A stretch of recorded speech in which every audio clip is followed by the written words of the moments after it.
Well, good evening, good afternoon, good morning, depends on where you are joining this webinar, wherever you are. I pray that you and your loved ones are well, safe, and healthy. And welcome to an update about the Mar Elias Educational Institutions and some of the work of Pilgrims of Ibilene. My name is Peter Henry. I have the privilege of being the president of the board of Pilgrims of Ibilene. I also happen to be a Presbyterian pastor in Davidson, North Carolina, just north of Charlotte, North Carolina.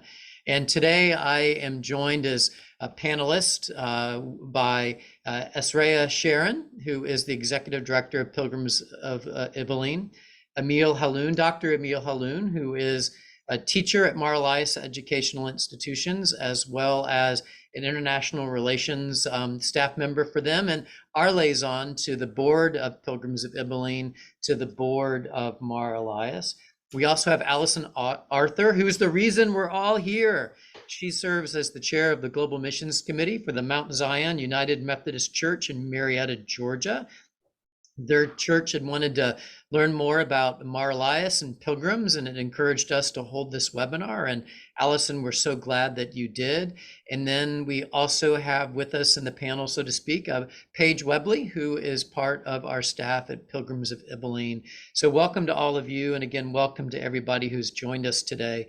We thought before turning to some updates on life at Mar Elias from Emil, that we might share with you about a 2-minute and 30-second video that we will be streaming from Vimeo.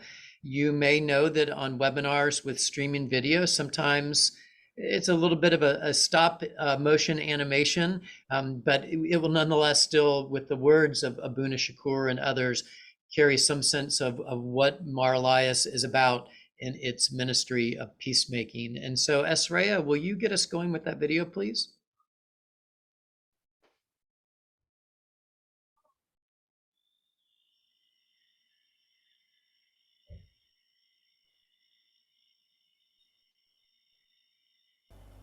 We are a Christian school. We're a very seriously committed Christian school. And because we are so seriously committed, we need to invite our Muslim brothers and sisters, our Jewish brothers and sisters, please come and share the goodness that God has given us undeservedly. Come and share that with us. These students of today will be the leaders of tomorrow. They're coming to our school not because we only have good teachers, not because we teach math, biology, chemistry, computer science, psychology, but because we teach moral values. We teach them what it means to be a human being. I have no choice but to build a high school for the people here. I chose to go there for several reasons, because it was a private school, a school with a good reputation, that it can give me good education and can help me build my future. We don't look at the student as a Christian or as a Muslim. We look at them as individuals, and we want them to recognize that all people are equal. Lots of people ask me why I teach here, but I enjoyed the school very much. Even I'm different. I believe there is this special environment of loving and peacemaking. It's a love story, this school.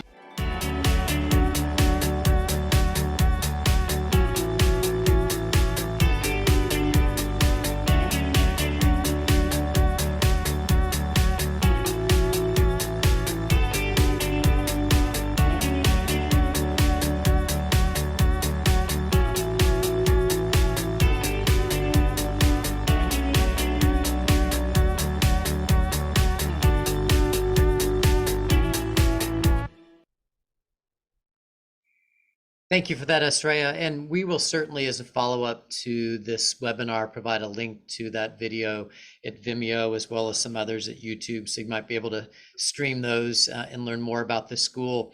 You probably heard a brief comment in there that folks don't necessarily come for the quality of the education per se, that it's about the teaching that they do. And yet, Mar Elias is in fact one of the premier schools in all of Israel, consistently ranking in the top percentages on national tests. And one of the reasons is because that school employs a wonderful faculty.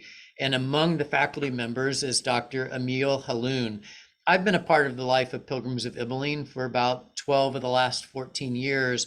And I think for most of that time, I've been privileged to have interactions with Emil, as well as welcome him to the United States with some of the students he brought. And Emil is one of the reasons I continue to be heartened by the work that I do with pilgrims, why I continue to be inspired, and why I continue to have hope for not just the area around Ibelin, but for that region, a region that's so important to all of us. And so Emil, Dr. Emil Haloun, thank you for taking time at what I think is about 9:15 your time in your home. Thank you for being with us. And we're going to turn it over to you to give people a sense of what's going on the ground at Mar Elias these days for the 3,000 students, for their families, for the teachers. We are in your hands for a little while. Thank you, Peter. Thank you. I'm really humbled to be among you. And just to clarify, the United States has become a second home to me. I have visited your country several times, and I understand the hardships, but I also have experienced the beautiful things existing in your part of the world. So many of you are wondering, why are we meeting today on Friday evening, in my time at least, to talk about school, to talk about high school. But there is one major dimension for that answer, and it is the following. We are not only a school, we are a home for all those students, faculty members, and their families. I'm saying this because we need another home in Galilee. We need another home in light of the uneasy circumstances people live in here, not only nowadays, but also since school has been formed. The school has been founded in 1983, and on last June, the 39th class graduated. It was a very moving graduation ceremony. I have been very happy to attend that ceremony, not only to see the students who are going to be graduated, but also see their families, their brothers, their sisters, those I taught previously. And I was very moved to see how the family of Mar Elias is expanding and is constantly expanding. And this is really thanks to Father Elias Chacour, who believed in that dream of education, who believed that in Galilee, he could create and build one more special home for the people of Galilee. As you know, guys, the political situation in our region is not to be taken for granted. First of all, we have many divisions. We have many divisions, not only between Arabs and Jews, we also have many divisions within the Arab community. As you may know, Mar Elias is a home for Muslims and Christians and Druze and Jews alike. This is what makes our school very special. In the short video, you have seen many faces, and among them is Shosh Ben David, one of my dearest, closest friends. I'm very happy because I've earned a true friend out of teaching at Mar Elias High School. Shosh is a Jewish woman who lives in the Krayot. It's a Jewish town, and she comes every day to the village of Ibelin to teach Arabic students. This is not something to take for granted in Israel 2022. It is not at all. She comes there, she feels safe, and she said, I never think about it. This is one more home for me. Mar Elias is one more home for me. She talks with the students in Arabic. and they respond either in Hebrew or in Arabic. So the barrier of the language has been penetrated just because she is present there. So we're talking about presence. We're talking about the people. I know that some of us use that romantic term called living stones, but we're human. We are fully human beings. We're human beings who have hardships, who have aspirations, hopes, dreams, and we deserve to live and work in a place such as Mar Elias High School. Let me tell you, to share with you some recent data research about our school, and I have the page here in front of me. I do not know it by heart. I do not know it by heart simply because our school is a huge place. So let me share with you interesting figures. Since the formation of the school, there are more than 450 doctors graduated. Among those who graduated, 4,500 doctors, 310 tech engineers. Let me share with you one last figure, and I'm picking random figures here because all figures are impressive. All really figures are impressive. Those who went into the biotechnology and food engineering, more than 180 students who have chose that and who have already have degrees, and they are integrated successfully in those domains. I always tell my students that education is a very nice weapon. And this equation is paradoxical, but our only weapon in this land is education. Through education, we can contribute our part to the local society, and through education, we can also build better future for us as well. But there is no benefit in education if we do not also acquire the humane values, if we do not acquire that the other has presence and has existence, just as we are entitled to have existence and presence in this tiny land, specifically in Galilee. I've heard, I haven't really measured, but I've heard that Israel-Palestine is smaller than the state of New Jersey. And still, I do remember very transparently the words of Pope Benedict XVI, who visited Jerusalem in 2009. And he said the following. He said, in the Holy Land, there's a room for everyone. And he's right. There's a room for everyone. There's a room for Arabs. There's a room for Jews. There's a room for Christians, Muslims, Druze. And the society here is very diverse. We think differently.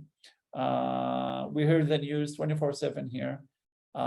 We live and breathe all what is going on here. And still, we think about certain matters which divide us. We think about these matters differently, but still we convene in the same classroom. And this is amazing, right?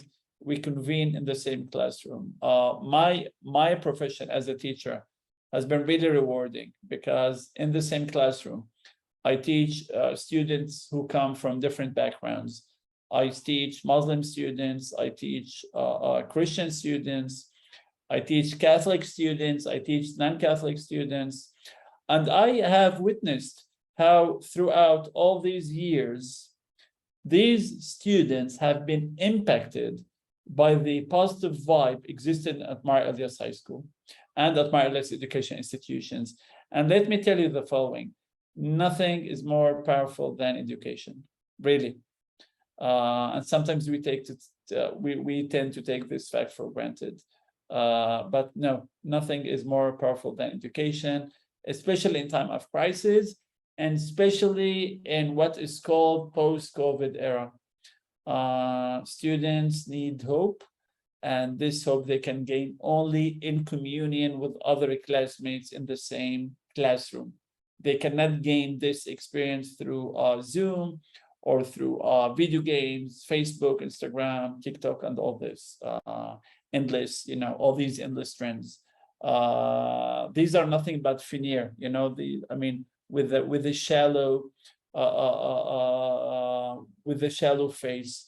The depth exists through interaction with the other, through accepting the other, and through listening. Listening apparently is one of the cheapest skills, but it's one of the most difficult skills that we can apply and work on. So we teach these students how to listen.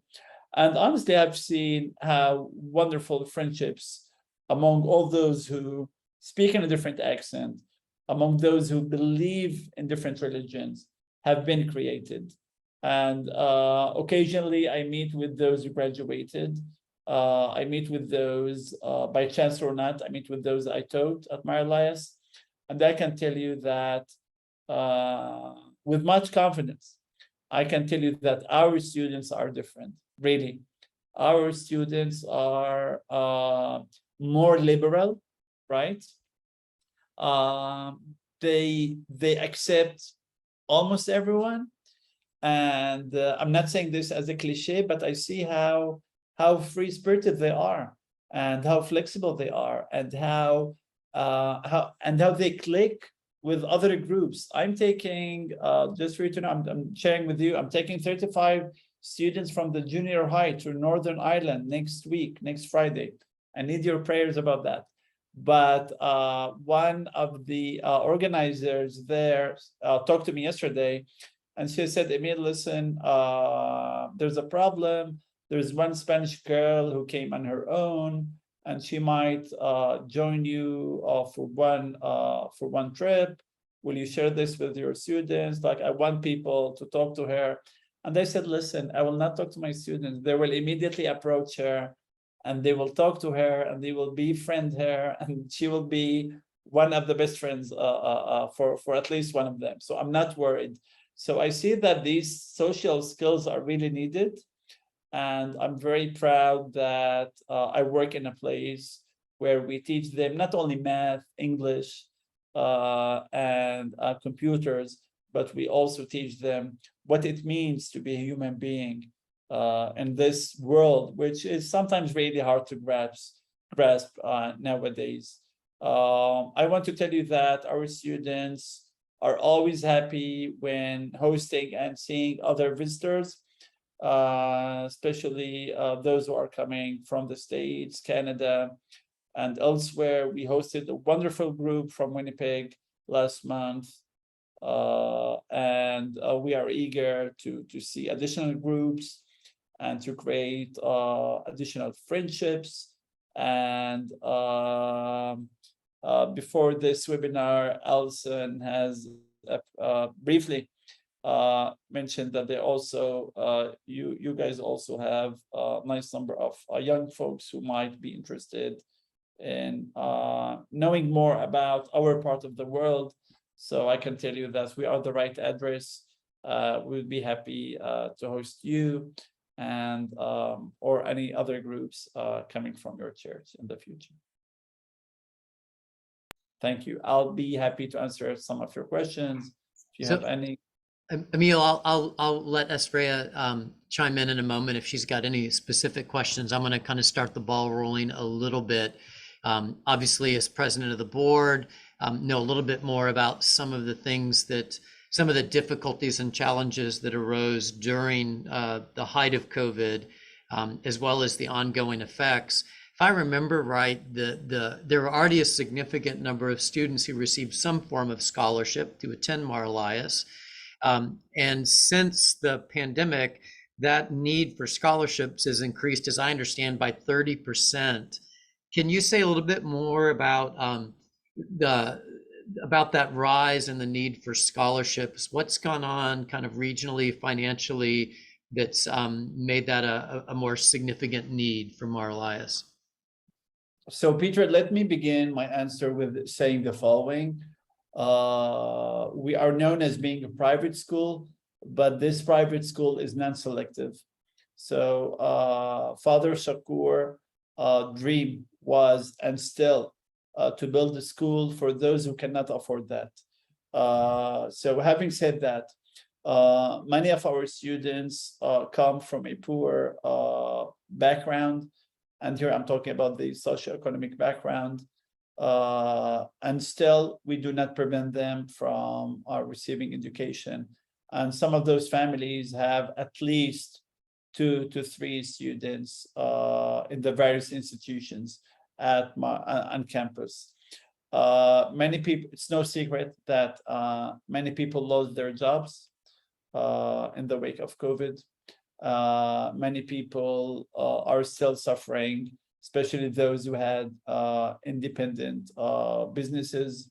Many people who plan to study abroad couldn't do that, and many people who were dreaming to expand their business and succeed couldn't do that. So this is reflected, of course, in the tuition fees. As you said, the need for scholarships has increased by 30% at least. We do not know the figures for next year, but we would like to maintain it around that number. But the situation is not easy, let alone the entire atmosphere that we live in. For those who have been following news coming from the Middle East, we have elections, one more elections in November, which means that reality is very much unstable, which means that many people couldn't attain proper jobs. So everything together makes it hard and difficult for parents. So as it seems, we will need even more scholarships for next scholastic year. And then one other leading question for me, and then we'll see if Esraya can hear me and if she's got particular questions. Emil, you know, among the goals for Pilgrims of Ibilene is to have an impact on community members, because as you know, and some people on the call may know, in addition to primarily supporting Mar Elias, we also have 6 peace partners, folks who are similarly aligned towards education as a means to peace and justice. And so when we talk about impacting communities, we're kind of talking about the ways in which some of the schools and educational centers, what they do there impacts families. Perhaps you can take a moment to comment on how or if you see the work that you all do with students at Mar Elias an impact, therefore, in families who may not even ever come to the campus, but their students are coming back and forth between them. So talk about the impact of Mar Elias on families and communities for a moment, if you will. Okay, thank you, Peter, for this question. So let alone the academic success that students are acquiring, they also have been playing a major role in transforming the society they're coming from. We have many among our graduates who work in key positions in society. Some of them are mayors, others are judges. Of course, I mentioned doctors and engineers. So this is all reflected not only in their positions, but also in their willingness to work for a better society. We see that many of those students are sending, of those who graduated, are sending their kids to school, creating thereby a very nice expanding circle of good people who are willing to share human values and humane values with others, and who can also reflect a different attitude. It's all about the attitude. It's all about the attitude, and major part of the Arab community in Galilee is discriminated against, but still we have never lost that hope. We have never lost that hope that things might change. Hope might come from us, the people, from both sides, Jews and Arabs, because we don't have hope in politicians. We don't have hope in those leaders who claim to work for the cause of peace. So I can say that directly and indirectly, the students who attended Mar Elias are working for the cause of peace with those communities around them. Thank you. I might have one or two more, but I want to make sure. Esraya, can you hear her now? Oh, I can hear. It was just that some of the attendees let me know that they were unable to hear. So I wanted to check to make sure that the sound was indeed getting through. So, so I do have a couple questions for you, Emil. One is there a part of the curriculum that the students learn about the different faiths that you mentioned of the students who are attending, and as well as in the region? Can you speak to my that? answer is yes, of course. Part of the curriculum is dedicated to learning about others, not only in theory, but also in concrete facts. So the Christian students learn about Islam, Muslims do learn about Christianity, and we also teach them about the Jewish, not only religion, but also tradition. So we expose them not only to the historical reality and political reality, but also to the traditions of those who believe differently, of those who speak different language, and of those who don't necessarily live in Ibilin or around Galilee. So we do provide them with this cultural and religious awareness. Wonderful, thank you. So not a question from Ted and Jane Settle, however, a message that it's great to see you and hear you, and they miss being at Mar Elias, and they do keep in touch with students and that they have worked with over the years of their volunteering, and they send their best to you, the teachers, and Elias Abu Ghanima. And another question, is the guest house open or planned to be open? It will reopen. The guest house will reopen in September, and we will be willing to receive guests and pilgrims coming from other countries and who would like to stay for short stays or longer stays at the guest house. And this will be one engine through which we can activate, if I may use this term, the dormant friendships after COVID-19, because the world has to relive and communicate once again.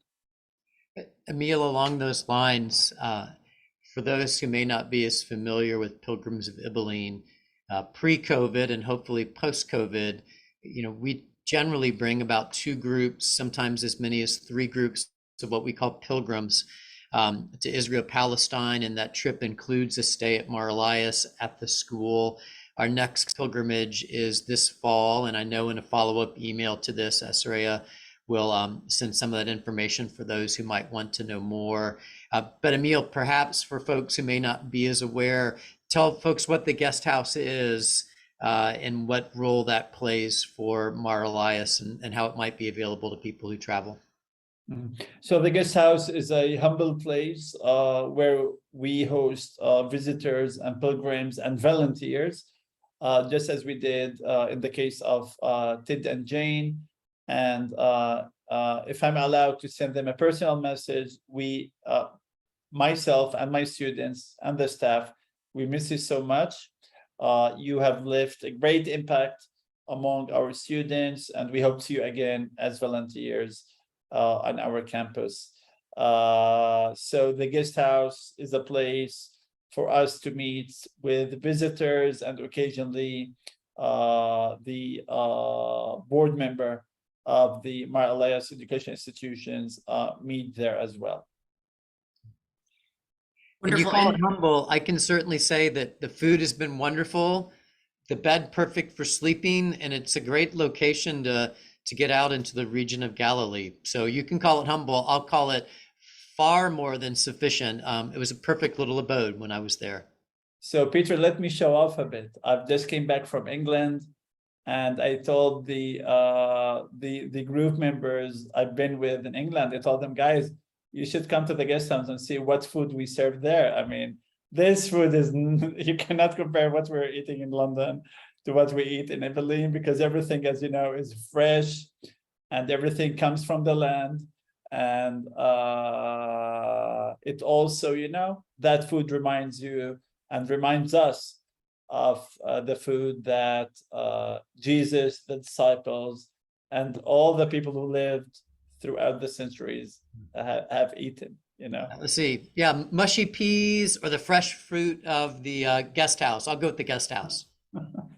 Esraya, maybe there are other questions? Yes, well, and also just as a follow-up on the guest house, my understanding is that is also where volunteers who volunteer at Mar Elias can stay while they volunteer. Is that correct?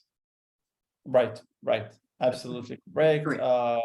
We're happy to host volunteers, groups, and pilgrims at the guest house. Wonderful. Okay, another question for you is, can you give us an understanding of the application process for students, and are there any students who are residential, or do they all commute to school? So as I said, our school is private, but it is non-selective. This is one thing. What do I mean by non-selective? I personally studied at a private school, private high school, and the school there in Haifa was highly selective till nowadays. But there's nothing like that at Mar Elias. We do require minimal skills and grades. There's an entrance exam, of course, okay, for those who wish to attend the high school. But I can say that most among those who do the exam do succeed. Our aim is not to fail students and not to filter students, but people do know, when applying, people do know that we don't have places for everyone. We can't have all the students of the world at Mar Elias. We have limited seats, and we also give priority for those families who have one or more students. And I personally, like, there's one family, I taught them all. They always been in my classes. So I can tell you that we are non-selective, and we do not choose students on the basis of their financial status or academic status. This is a school for everyone, and we give a chance for them to improve. If not, we have to say bye-bye. But still, I mean, throughout the years, I've seen that most students who apply stay as well. I'm talking about 99% of them. 1 tiny percent leave for many reasons. So this is the first part of the question. I mean, there was a second part. Can you remind me, Sreya, of the second part of the question? Are there any residential students? Right. So we used to have residential students, especially those who are coming from the southern area, which we call the Negev, and those who are coming, who used to come from Abu Ghosh. It's a small town near Jerusalem. So currently we do not have students from those two areas for one main reason: COVID. Students stopped to commute, and families have major concerns now, especially families who live in the area of Jerusalem. They prefer to send their kids to places closer to their homes than sending them elsewhere. And this is one more effect that COVID impacted negatively us with. We would like to welcome more students coming from different parts of the country, and hopefully they will resume their registration to Mar Elias. Excellent, thank you. And one other question, can you explain for us how the Israeli education system works in terms of how do private schools receive funding, if any, from the government or nationally? And is there a difference between if you're a private Palestinian school versus a private Jewish school and or a public school. Can you help us understand sort of the education system a little bit? So I cannot really talk about the private Jewish schools because I'm not really familiar with that system. That system exists within the Orthodox religious sectors in the Jewish community, and I'm less familiar with. But I can tell you that there's a major difference between public schools from the Jewish sectors and the Arab sectors compared with the private schools within the Arab sectors, and these schools happen to be Christian schools. 5 years ago, to fill in the participants with some background information, 5 years ago, there was a very long strike from the part of the Christian schools, which lasted for more than 1 month, because we complained against the injustice done by the Ministry of Education to the Christian schools. We are poorly budgeted by the Ministry of Education, and we asked for what we deserve. We didn't ask for what we do not deserve. We asked for what our students deserve. And the government was silent. The government was silent about it, as if they really didn't care about what's going on in the Christian schools. And they said, listen, we have a solution. If you become public school, we'll give you all what you need. So this is the condition. Give away your identity as a private school. Let us take care of the curriculum. Let us take care of everything, and you'll get the budget needed. But of course we said no. Of course we said no, because we want to keep our unique identity. We want to keep all what I have been sharing with you in the past 40 minutes. We would like to keep all the goodness that God has provided us with, and we want to keep this treasure. It's not something egoistic. It's something that we have been working on for the past decades, and we would like to keep this tradition. The private Christian schools are rooted in Galilee, and we have a long standing tradition amidst the local community here. So I can tell you with much confidence that we do not receive the same budget as public schools, but with the help of donors, with the help of Pilgrims of Fibline, we have been really able to launch and apply various projects, not only in the high school, but also in the junior high, also in the elementary school, also in the kindergarten. And this is thanks to people who work for Pilgrims, such as Peter, Israel, and all the good people who are also board member in Pilgrims. And when you say work, I really mean that they volunteer. They sacrifice their time, effort, and other things they do in their life for those students who attend Mar Elias. There has been a positive change in the past years. We saw that the government and the Ministry of Education was willing to give extra funds, but these are minimal compared to the needs, the increasing needs from the part of the students and faculty as well. That's very helpful. Thank you. Can you also share a little bit about the efforts that that you and many others at Mar Elias make to engage with the Jewish community and other Jewish students? Mm-hmm. So we have had many projects with the Jewish community, but I'd like to share the recent project which we are taking part in. It's called the Galilee Dreamers.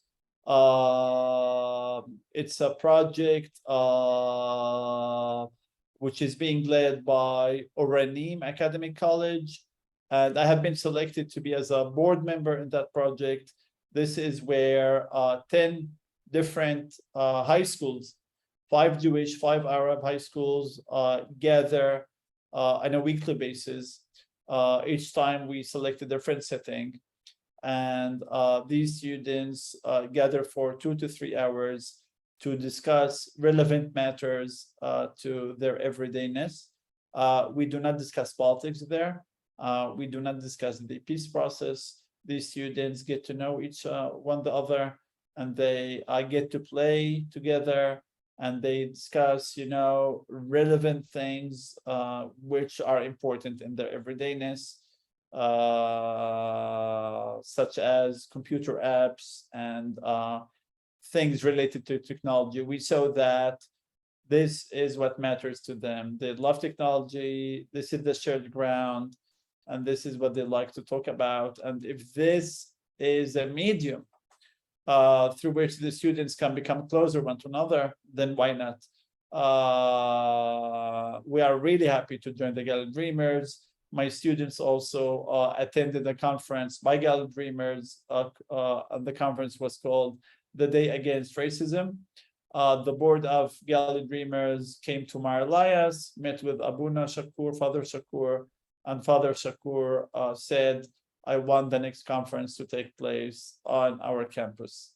So we're planning and we're working on that as well. But I personally managed and led many nice projects with the Jewish community. And to enumerate them here, I mean, it'll take me long, but I can say that on a personal level, these projects were also for me, not only for my students, because through them, I met wonderful people. Some of these people have become really close, good friends of mine. So it's, I also take part in that. Emil, a question circling back for a moment. I know it, by the way, you're the busiest person I know. Like, you're on the board of that group. Like, what don't you do? Like, you're involved in so many things. What are ways in which folks not in Israel, Palestine, have had connections to or interfaced with Mar Elias? I mean, not everybody can go on a pilgrimage. Not everybody can be a Ted and Jane Settle and volunteer at the guest house. What are ways in which people have had points of contact or interactions with Mar Elias that go beyond physically being there? I can think of book groups. I mean, there've been some things like that, right? Yeah, we launched a book club, and that started in 2015. It lasted for 2 years, and it was very successful. But those students who led the book club, Abdullah and Hassan, graduated. And by the way, talking of which, they are very successful college students. So this is one more tangible example. But of course, we can think of additional book clubs or additional international encounters with American folks. And nowadays, I've been in touch with some international people. When I say international, I'm talking about American, British / Canadians. All of them are really interested in meeting within the next 18 months, because this is the time range that we have set to meet in Northern Ireland, maybe as an international conference. This is where we can bring students together from different nationalities and different backgrounds. I don't have anything tangible about this conference, but it's in the loop, and hopefully, if this will be launched, this will be an opportunity for younger folks to come and participate. And then one other question for you, then maybe Esraya might have one more from attendees. We live in an environment where the cost of everything seems to be going up. And we also live in a country where we've got ongoing infrastructure needs. Sometimes we keep up better than others. I mean, you all have been around since 1983. Pilgrims has been blessed since 1995 to help with ongoing needs like scholarships. We've been able to help with particular capital needs, some of which is things like renovating the middle school back in 2020. Some of those things have been very special projects, like the computers that we just sent you all the money to redo computers for elementary school. You were talking to Asraya and to me about an increase in a certain cost coming your way and perhaps a capital need that you guys might have at Mar Elias. Tell the rest of the group about what you were telling us regarding what's on the mind of the school board.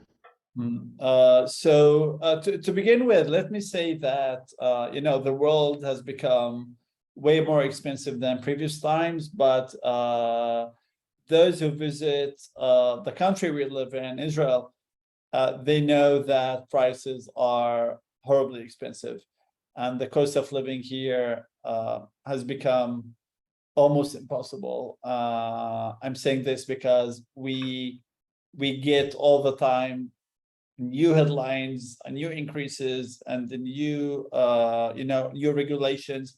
So starting from next week, the cost of electricity will increase, and this will be only the first phase, because the second phase will take place in January, and it will be increased by additional 10%. So we at Mar Elias would like to save electricity, but we also would like to renew the existing equipment.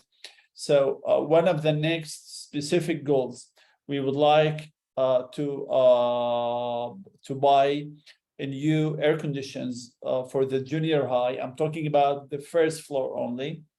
Those who have been to this part of the world know how unbearable temperatures can get. Today was very warm, and air conditions is something that we cannot live without. So we would like to buy new air conditions which work according to smart modes that can save electricity, and which can serve us for the next 10 years at least.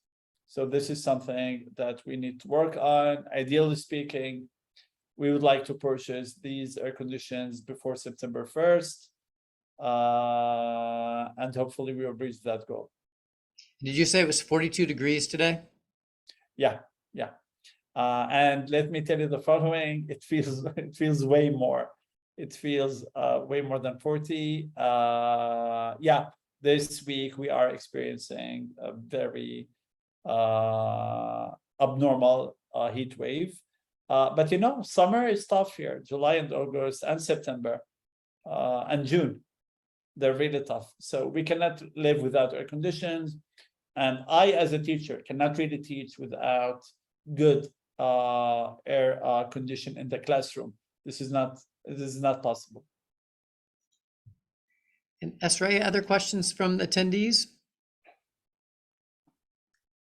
No other questions have come in, but I'm also wondering, Emil, are there other pressing needs? I know scholarships are always appreciated and helpful, and is there anything else that Mar Elias could use support with? Thank you, Sreya, for the question. As I said, in addition to the electric equipment, which we need, of course, more funds for scholarships. I'm a bit pessimistic, not because I watch news all the time, but also because I see how much the people are suffering as a result of the increasing expensive conditions of living in this country. So I can only envision that there will be families who will need additional scholarships to keep their students at school, and to keep up with their mission to give their kids the best education. So I believe, I'm very confident that we will need one more nice sum of scholarships to provide our students with, and to grant them, in order for them in order not to let them be discouraged, in order not to let their families be discouraged about the economic situation. So any help is appreciated, any donation is appreciated, and any small donation can really make big change in the families of those students and parents. Thank you, Emil. And in some ways, that's a good segue to me for a couple of moments, just to remind folks that one of the primary ways that kind of assistance gets to Mar Elias is through Pilgrims of Ibelline. We've been around since 1995 and have been blessed to be a partner with Mar Elias in supporting families and their students. As I noted, we've expanded to a few other peace partners in the region, and that help comes in the way of scholarships, particular capital needs that Mar Elias just isn't equipped to do on their own. And so we're thankful for anyone on this call who's given in the past. And if you have any intention to support in the future, we're grateful for that. We are going to continue to try and meet those needs for scholarships and continue to be attentive to requests for capital needs that come from the school board. When it comes to folks who put in particular ways, I do want to offer a word of thanks to Ted and Jane Settle, former board members who are on the call today. I also see that Emily Seeger and Gail Doring, who are current board members, are on the call, and thank you. Kip Nickel, our treasurer, is part of today, and I'm grateful for Kip's work. And want to have that be a little bit of an entry point into saying we're always on the hunt for more board members who are willing to help connect friends and funds to the work of building peace and justice in Israel and Palestine.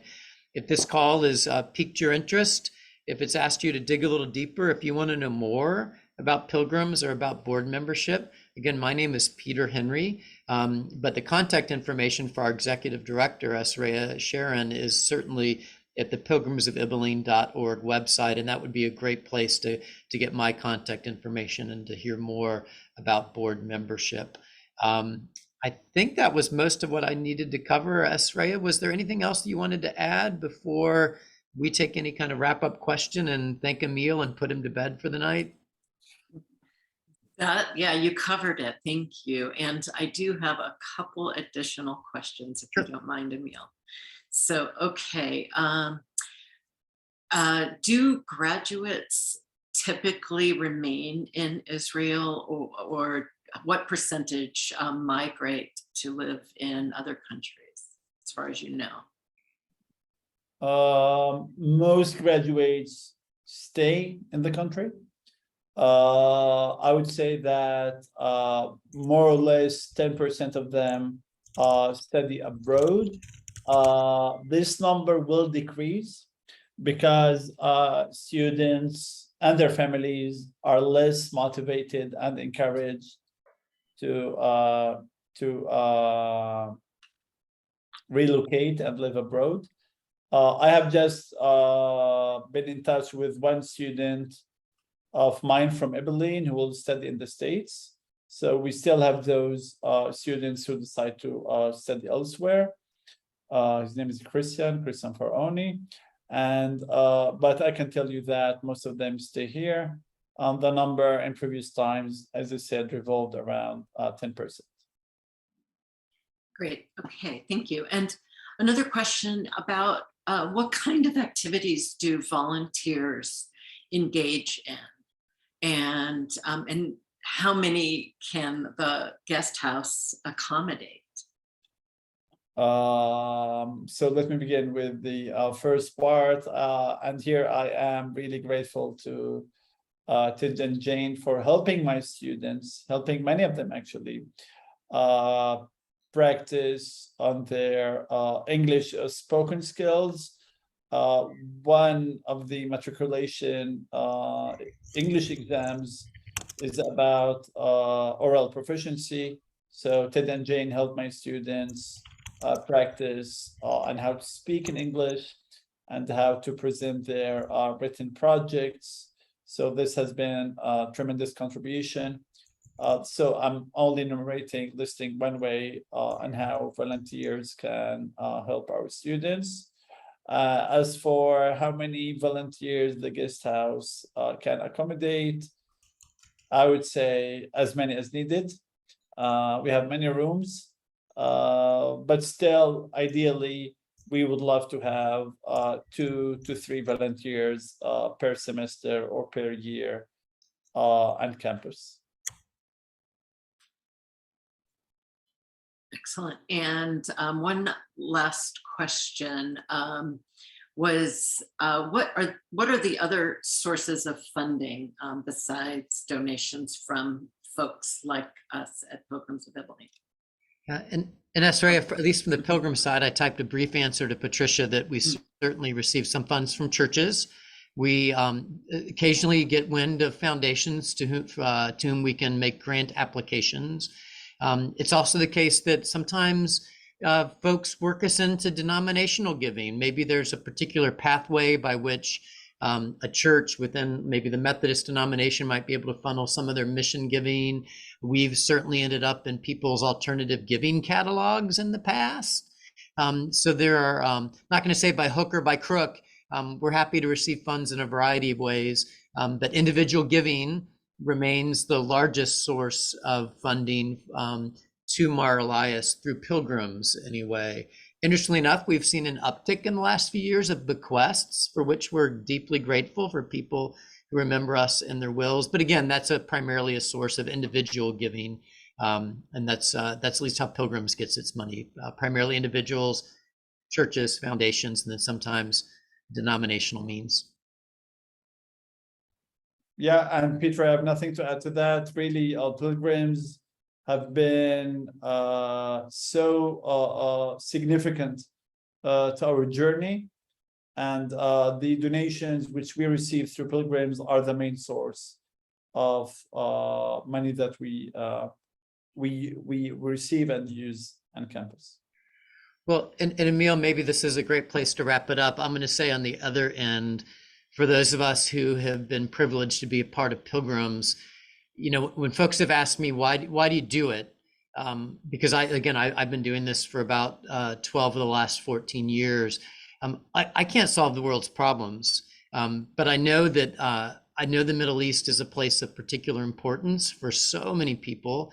And I know it's a place that seems to have its level of intractability, and I can't solve that, but I can empower people who in that region are doing their best to raise up peacemakers and people who quest after justice. And if that's something I can do, then I'm all in. And so on our end, for those of us who've been a part of Pilgrims, you've enabled us to be a part of something bigger than ourselves and something that's truly so very important. And you're doing that while doing something that's also so simple, loving and nurturing kids and helping them to grow up to be the kind of human beings that we feel like we're all called and we were made to be. So thank you for your work and to Mar Elias and for letting us to be partners in it.